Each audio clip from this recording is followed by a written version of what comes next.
आमा आशीर्वाद दिँदा त ठुलो मान्छे बन्नु है बाबु, सबैले मान्ने गुन्ने हुनु है बाबु भन्नुभएको थियो।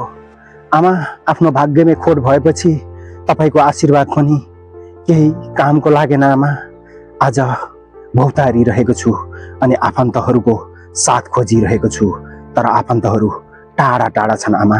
आज पैसा त रहेछ ठुलो आमा, के गर्नु, तपाईँको माया र ममता अनि तपाईँको न्यानो काख मेरो भाग्यमा अहिलेसम्म खासै राम्रो गरी परेको छैन आमा। तर चिन्ता नगर्नु है आमा, तपाईँलाई सधैँ भगवानले रक्षा गरून्, मेरो बाबालाई सधैँ सन्चो सुविस्ता राखुन्।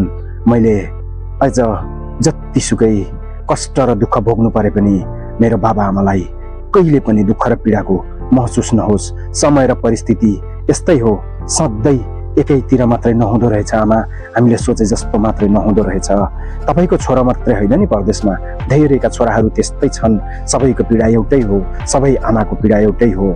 आमा चित्त बुझाउनु है, छोरो परदेशमा छ तर एक दिन सफल भएर आउँछ भनेर। आमा हजुरको आशीर्वाद सिरोपर गरेर सधैँ हिँड्ने गरेको छु आमा।